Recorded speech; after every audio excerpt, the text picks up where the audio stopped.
Baiklah, dalam pertemuan pertama dalam mata kuliah media pembelajaran biologi, kita akan mempelajari terlebih dahulu mengenai pengertian media. Jadi, media sendiri berasal dari bahasa Latin yaitu medius yang artinya perantara. Dalam pengertiannya ada beberapa, yaitu pertama, media pendidikan memiliki pengertian fisik yang dewasa ini dikenal sebagai hardware atau perangkat keras. Dan yang kedua, media pendidikan memiliki pengertian non-fisik yang dikenal sebagai software atau perangkat lunak. Ketiga, penekanan media pendidikan terdapat pada visual dan audio. Keempat, media pendidikan merupakan alat bantu pada proses belajar baik di dalam maupun di luar kelas. Berikutnya, media pendidikan digunakan dalam rangka komunikasi dan interaksi guru dan siswa dalam proses pembelajaran. Dan media pendidikan dapat digunakan secara massal seperti radio, televisi, kelompok besar dan kelompok kecil misalnya film, slide video, HP, atau perorangan misalnya modul komputer, radio, tape, kaset, video recorder. Dan yang terakhir, sikap, perbuatan, organisasi, strategi, dan manajemen yang berhubungan dengan penerapan suatu ilmu.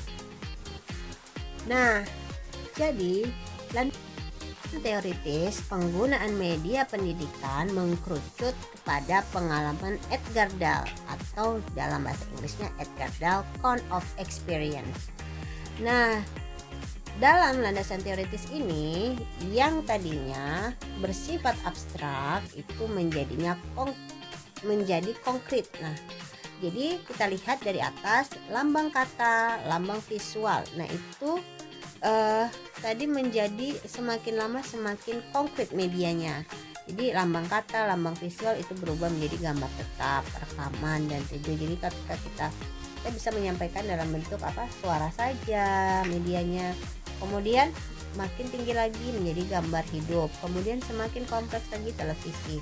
Kemudian ada pameran dan museum, kemudian ada dharma wisata, kemudian percontohan, kemudian didramatisasi, kemudian pengalaman tiruan, dan terjadilah pengalaman langsung dan bertujuan. Nah, itu termasuk ke dalam landasan teoritis bagaimana penggunaan media pendidikan. Nah, ciri-ciri media pendidikan apa saja? Menurut Garlick dan Ellie mengemukakan 3 ciri media yang membantu guru dalam menyampaikan informasi. Yang pertama, ciri fiksatif. Jadi, ciri fiksatif ini bahwa kemampuan media dalam merekam, menyimpan, melestarikan, dan merekonstruksi suatu peristiwa atau objek. Kemudian, ciri manipulatif yaitu pada rekaman gambar hidup, video motion film, kejadian dapat diputar mundur. Misalnya bagaimana proses lava menjadi kepompong, kemudian menjadi kupu-kupu dapat dipercepat dengan teknik rekaman fotografi tersebut.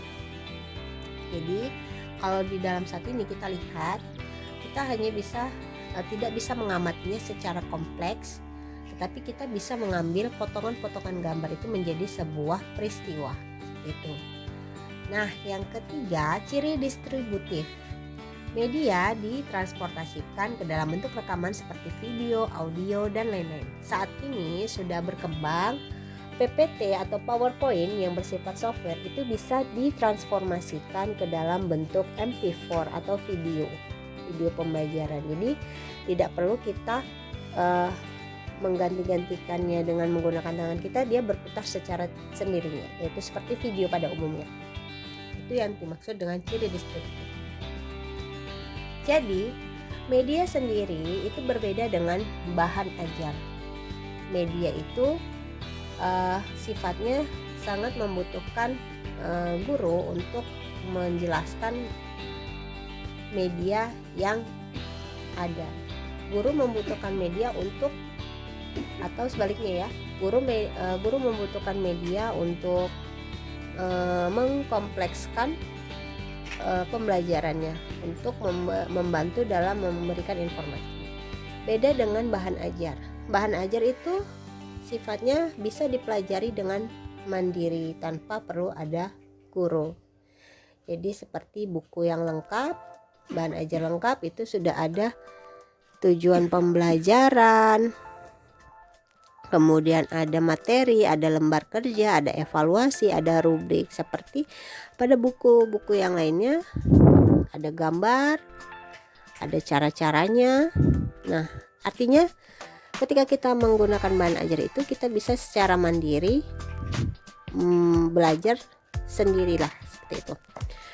Dan bahan ajar juga ada yang bahan ajar tidak lengkap. Jadi bisa jadi ada salah satunya tidak berbeda ya dengan media. Kalau media itu tentunya butuh seorang guru untuk menerangkan media tersebut. Tapi kalau bahan ajar tidak lengkap, bahan ajar yang istilahnya salah satu dari bagian bahan ajar lengkap itu tidak ada, kayak gitu. Baik, mungkin itu yang dapat saya sampaikan. Atas kekurangannya mohon maaf. Jadi berikan kesimpulan kalian di kolom komentar di video ini. Terima kasih.